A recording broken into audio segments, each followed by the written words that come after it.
Woo! My name is Andrew Foster. I'm here to talk about annual perfections and how I'm going to embody my 10th house perfection year.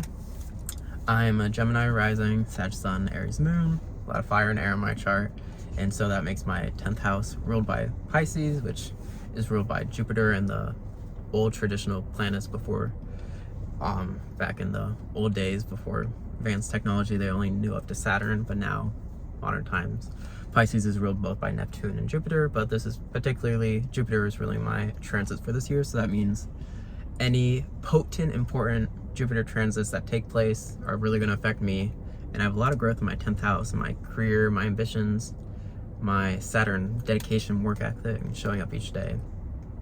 And from this past year, my 9th house perfection year, I made a video on that. Go check that out if you're curious what my beliefs are, but I've kind of learned just to trust the practice of astrology, and I've learned a lot from that mindfulness, higher thinking pattern of philosophy, and also my travels. And so with this 10th house transit, or annual perfection, I want to really embody keeping some of my 9th house learnings and my beliefs, and now it's time for me to share and kind of, quote, get to work, embody the discipline that Capricorn has, because I have a tendency to just be in dreamland all day, and I really embody the visionary aspects of Sagittarius.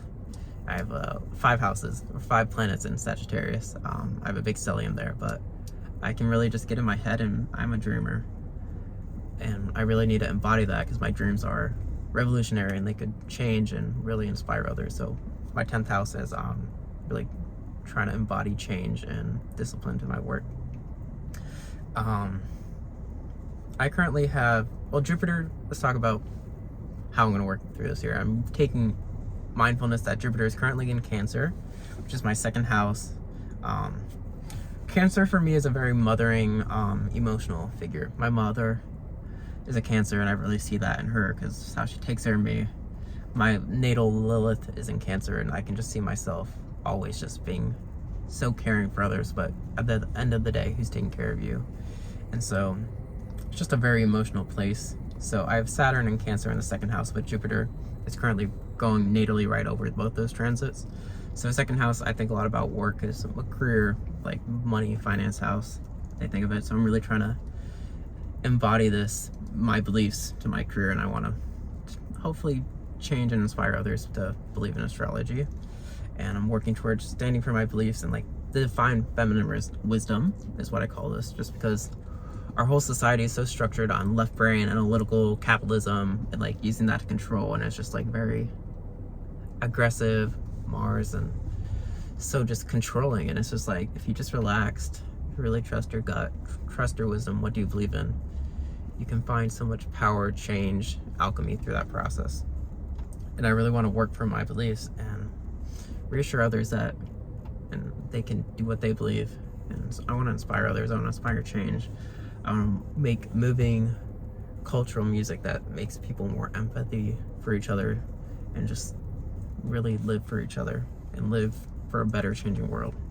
I really think Jupiter ruling this perfection year, I'm able to really expand in this way, because I have a tendency to just work for others needs, how they want to see me, but I need to work for myself and what I believe in.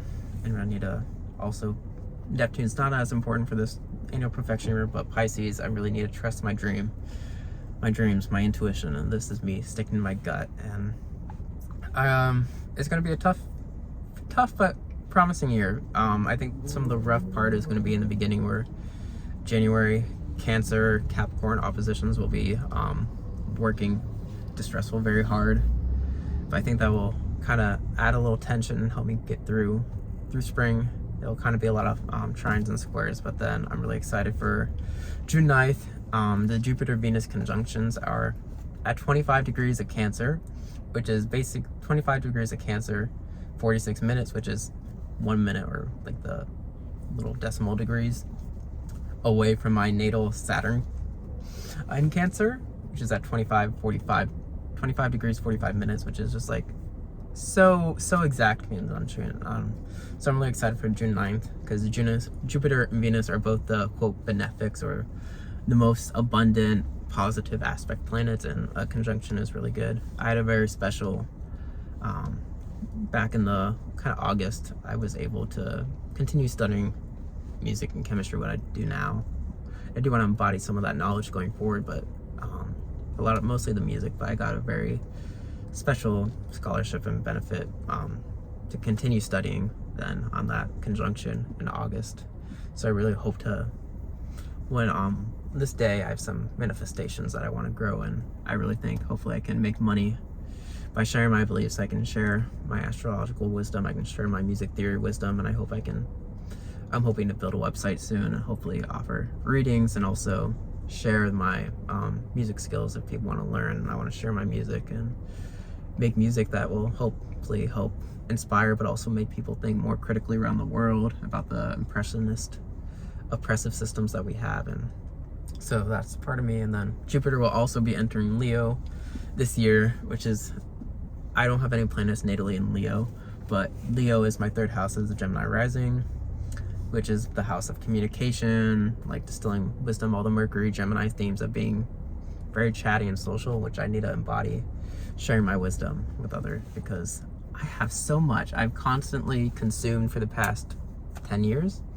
like just like how a PhD student would constantly be reading online, or not reading online, but reading textbooks about what they know. And I feel like I know so much, and what's the point of knowing something if you're not actually implementing it or trying to teach others? And I think I could just learn so much more if I actually teach rather than just learning. What's the point of learning stuff if you're not going to apply it? So overall, very looking forward to this 10th house perfection year. I'm looking to expand really about my beliefs, but also expand in a way that shares and helps others grow.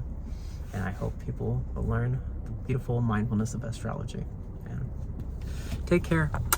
Stay beautiful.